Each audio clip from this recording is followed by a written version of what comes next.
Now, Effective Communication with Phil Zeller, CEO, Dale Carnegie, Southwest Michigan. How is artificial intelligence affecting your life? AI, it's everywhere. Oh my gosh. Every feed that I get, I see AI-generated content. Are you picking it out? Can you pick it out? Oh my gosh, someone's getting really, really good. Phil Zeller, Effective Communication. AI, it is here, my friends. It is here. It's actually been here for a while. And oh my gosh, it's exploding. It's exploding everywhere. And I share this with some of you and you're saying, oh no, stop it. Put the genie back in the bottle, right? I think weekly somebody's asking me, how is AI affecting human beings? And it really depends on the human being. And so it depends on who you are. Let me give you an example. Let's go back to the day that the automobiles became prevalent, right? Let's take you back over 120 years ago. And let's take you back to when Model T started showing up everywhere and everybody's seeing these automobiles going down the road. And you basically could group people in three different buckets. You could say the first bucket was like, wow, that's really cool. I want one of those, right? Somebody wanted that automobile and they said, that looks awesome. I want one of those. And so they wanted to go out and get one and learn everything about it. And they were jazzed about it.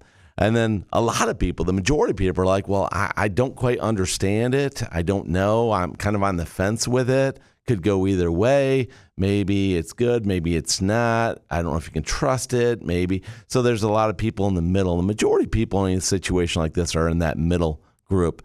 And then there's the last group of people that I like to call it this the 20-60-20 rule, the last 20% that say, no way. I don't want that. Get that away from me. That's awful. I'm going to stick with what I do and how I do it because that's just, no, I'm not going to do that. So you can picture that over 120 years ago when the automobiles started becoming very prevalent in culture, what people were going through. And if you think about it, we're going through the same feelings right now with artificial intelligence. And some people are loving it. Some people are embracing it. Some people are running with it. Some people are maximizing it. Some people are like a kid in a candy store and loving every moment of it. And they're just running with it, starting new companies, doing all kinds of things. Majority of people, most people, are trying to figure it out. They're trying to figure out, what is this? How does it work? How does it affect me? Who's using what on me with this stuff? How can I use this stuff? Wait, that comes second, right? First, who's using this stuff on me? Well, if you check your feeds, you're getting a lot of it, right? You see it in all your media that you're getting on social media. They're sending you content, and most of it now is AI generated, and a lot of the stuff that you're getting marketed to is through AI generation as well. So it's amazing. And AI is adapting in a lot of ways, and I know that's scary. And so that gets us this last group of people that say, you know what, this scares the bejeebers out of me. And I am worried about it, and I'm worried about my way of life, and I'm worried about the coming of the end and all these other things. And people are scared to death of it, just like they were with the automobiles. And the reality here, though, unfortunately, just like with the automobiles, AI is here to stay. It is here. It's not going anywhere. I'm sorry, my friends, especially if you're in that category right now where it scares the heck out of you. I hear you. I empathize with you. And we need to help you because it is not going away.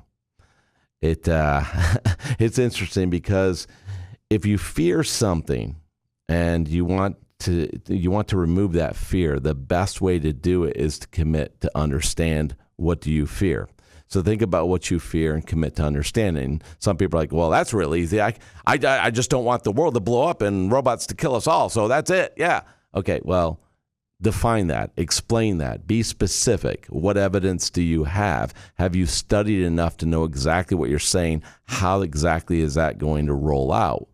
Or is that just the fear speaking? Which most times we are, as I've shared with you before on the show, we are emotional creatures and we'll use any logic to support the way we feel. So it's a very human emotional reaction to go right to, it's the coming of the end and I don't need specifics. I don't need evidence. I'm just scared to death and we're all going to die.